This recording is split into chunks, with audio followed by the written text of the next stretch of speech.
ஒருபோதும் தளராதே, உன் நம்பிக்கை தோக்காது. பொருளீட்டுவதற்காக மதுரை நகருக்கு கண்ணகியுடன் வருகிறான் கோவலன். அங்கு அவன் செய்யாத குற்றத்திற்காக மரண தண்டனை பெறுகிறான். ஆராயாமல் தீர்ப்பளித்ததற்காக அரசன் மீது குற்றம் சாட்டும் கண்ணகி தன் காற்சிலம்பை கொண்டு தன் கணவன் கல்வனல்லன் என்பதை உணர்த்துகிறாள். அரசனுக்கும் கண்ணகிக்கும் நடக்கும் உரையாடலை இங்கு பாடமாக அமைந்துள்ளது.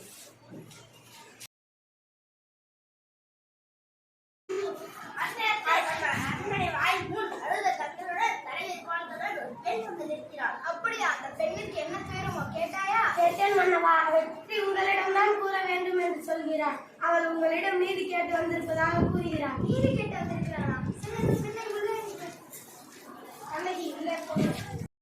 ஆன்றோரும் சான்றோரும் இருக்கும் அவையிலே நடுநாயகமாக மன்னர் வீட்டிற்கு நுழைகிறாள். அரசவைக்குள் நுழைகிறாள் கண்ணகி.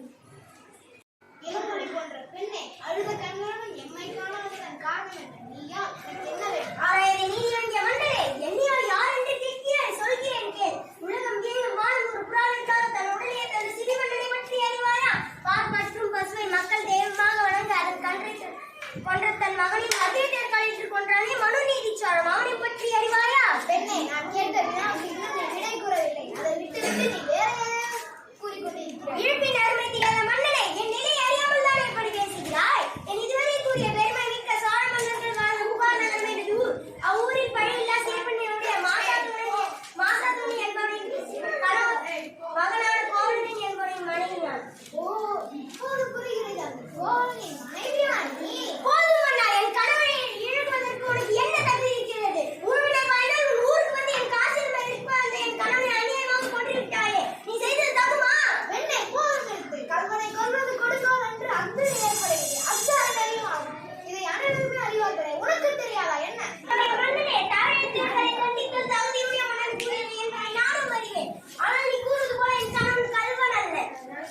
அவனிடம் இருந்த சிறப்பின் அரசியல் கூறிய சிறப்பற்ற அதன் இடை சிறப்பு இதோ என்னிடம் உள்ளது. என் காற்றின் பலன் மாணிக்க கற்களால் ஆனது. பெண்ணை, நீ சொல்வது உண்மைதானா? உண்மையாயின் அரசியல் கூறிய சிறப்பின் பலன் முத்துக்களால் ஆனது. ஆண்கள் நிலத்தில் அவனிடமில்லை. உண்மை அனைவருக்கும் உண்மை உணர்த்தி யாருக்கு கோவலனிடமிருந்து கைப்பற்றிய திருமையை கொண்டு வா. பெண்ணே, இதோ கணவனிடமிருந்து கைப்பற்றிய சிறப்பு நீதி தவறாதான் என்று கூறிக்கொள்.